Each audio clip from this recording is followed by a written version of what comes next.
Hey all the future assistant professors, welcome back to English for English by Pooja Singh. Today we are going to discuss UGC NET June 2025 PYQs of paper 1. Yes, and why I am doing it? Because if you are not updated with the new pattern of UGC NET, you would be following the same old pattern that just mugging up the facts and figures. No, that does not help you.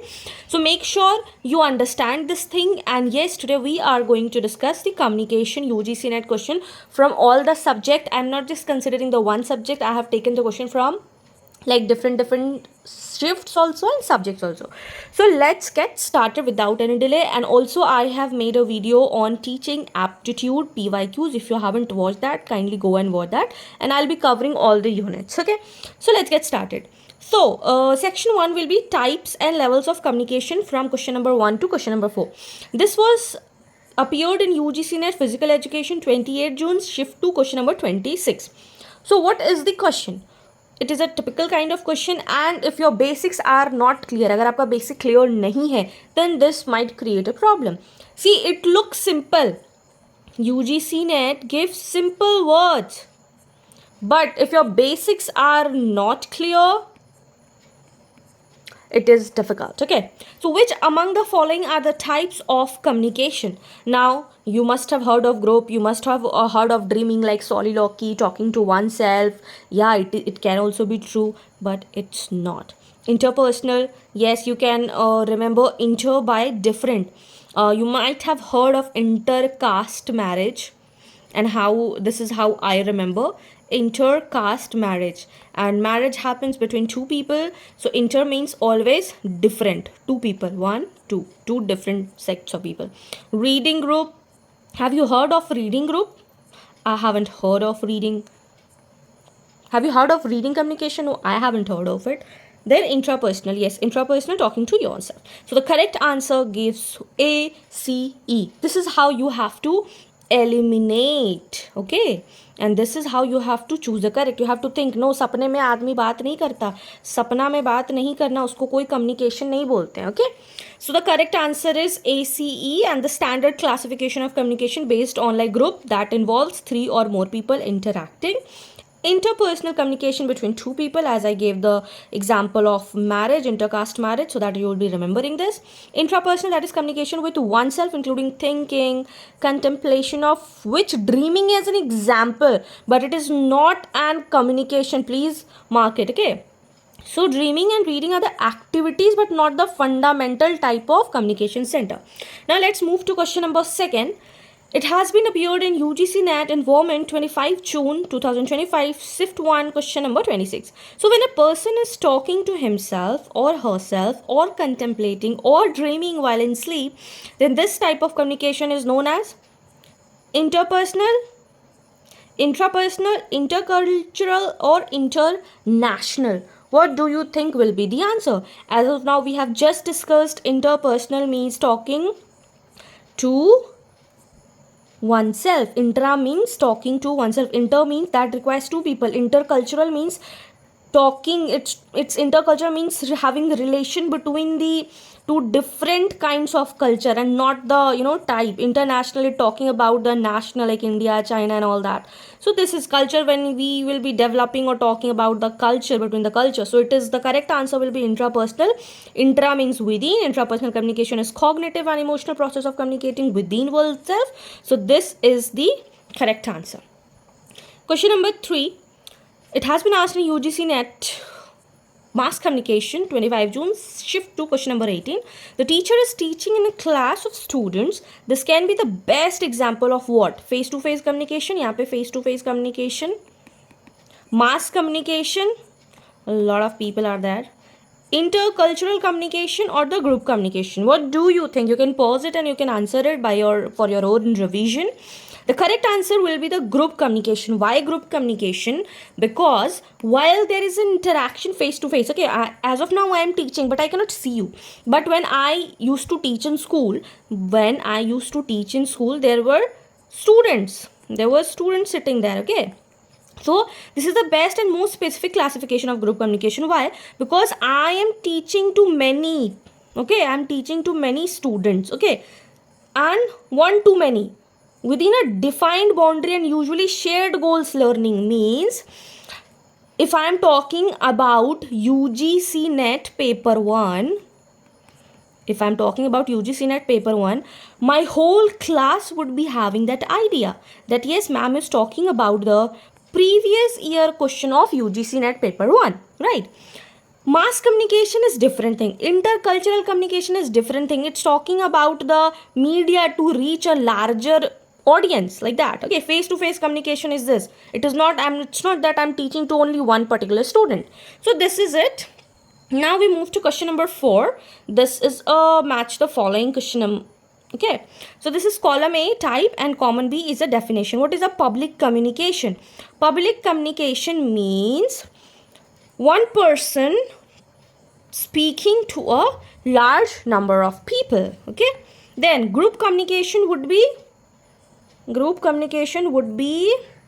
when many people participate in communication with each other. Then intrapersonal communication is communicating to oneself. What is left? Face to face means interpersonal communication, and this gives us answer number 2.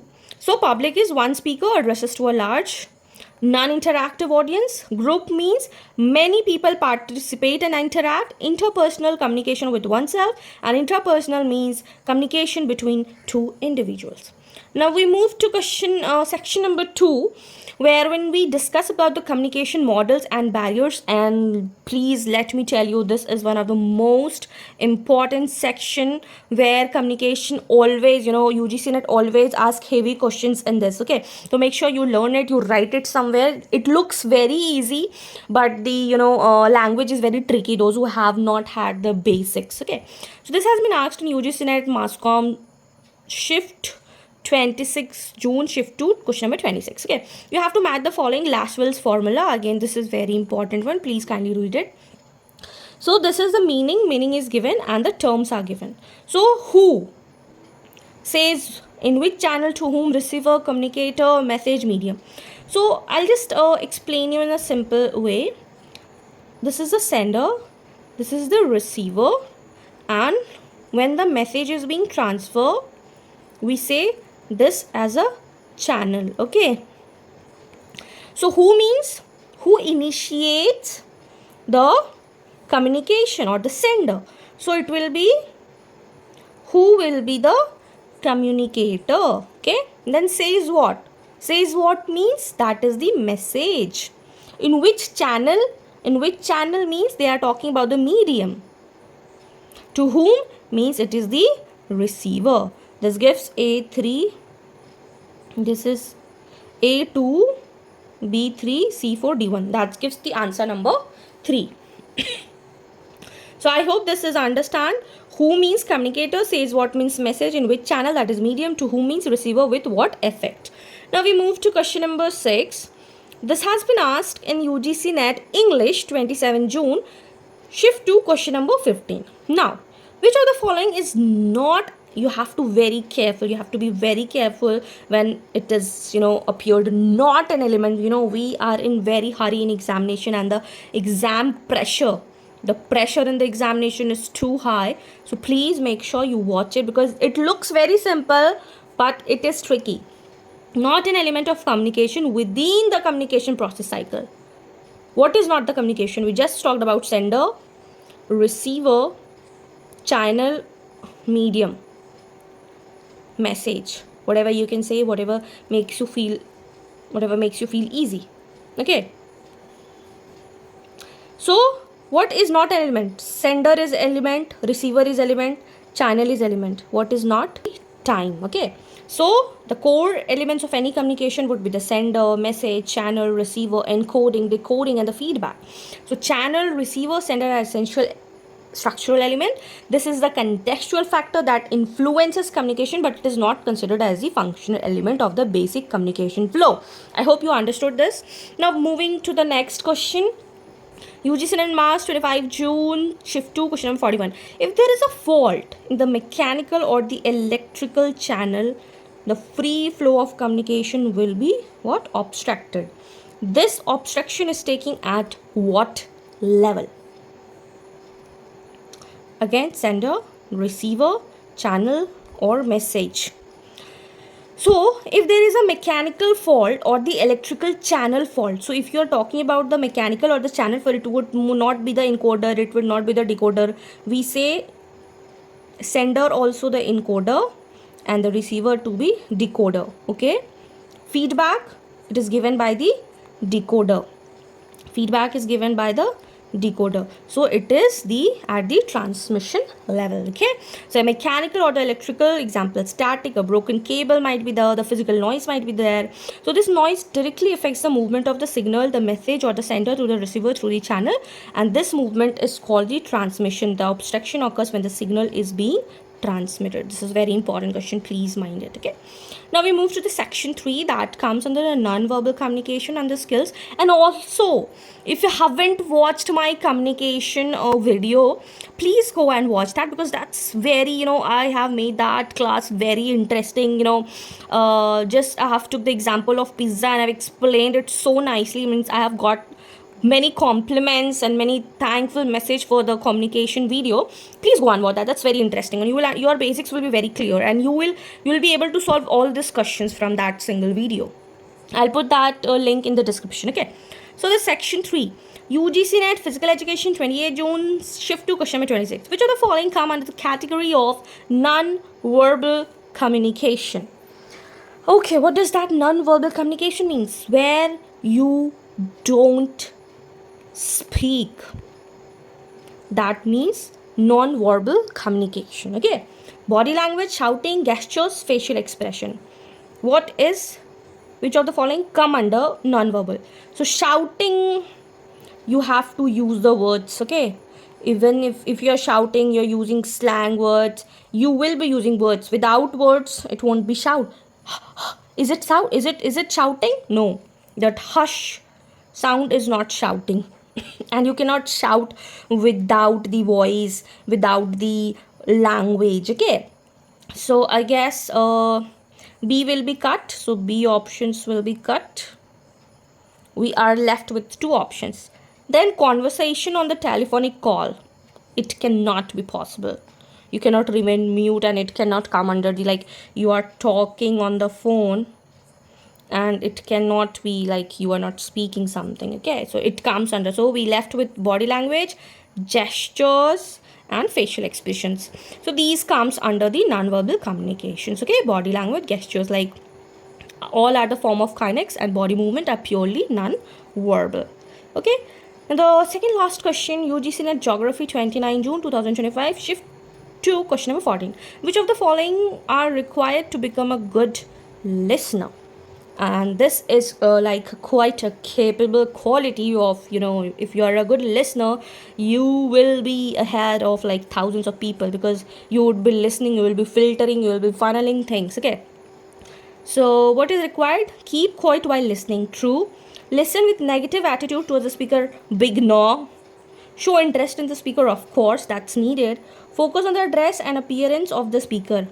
I don't think so that's required. Keep your mind open to every subject and speaker says. That's it. So A, C and E. Look out for A, C and E. A, C, E. So the correct answer is that a good listener practices active listening, keeps quiet for receiving the message, so he understands, shows interest, so that after listening to the questions, he would answer the questions. So that is it. Now the last question of this particular video is UGC NET Sociology 29 June 2025, shift 1, question number 40. So effective communication can be achieved by adopting the following strategies. How can your communication be effective? So what you have to do, you have to improve the clarity of the message to communicate, so that the receiver can understand. And selection of appropriate channel technology to communicate. Suppose I am talking on YouTube. I am talking to you, right? I am talking, this is me. I am talking to you all. Through what? Through YouTube. Okay. If my net server goes low, my voice won't be clear. If I put my hand on the mic, you won't be able to listen my voice, right? So these are the things that you have to keep in mind. Okay, then so this is very necessary. Then using proper environment to facilitate communication, that is, see, you have to be very clear while transmitting the message, because that is the only when you will transmit the message, receiver will give the feedback. Okay, so creating anxiety and fear to facilitate communication, अगर आप किसी को डरा ही दोगे, if you will make anybody fear, वो क्या ही बोलेगा, कुछ नहीं बोल पाएगा. ठीक है. Providing overload information to communicate, इतना ज़्यादा बर्डन कर दो, इतना ज़्यादा बर्डन कर दो कि बंदा कुछ बोले ही ना. So it's again not big no. Okay. So the correct answer will be A, B, C only. So effective communication must follow principle that enhances clarity and context. So clarity, appropriate channel and proper environment so that you will understand. And creating anxiety and fear, that's a psychological barrier, and overloaded information, that is a semantic barrier or noise that causes confusion. So this is it for today. If you found this video, if you found this video helpful, do not forget to like, share with your UGC NET friends, and subscribe for more such UGC NET content, because I am going to do all the PYQs of all the units of paper 1. So stay tuned. Till then, take care, keep learning, keep shining. Bye bye.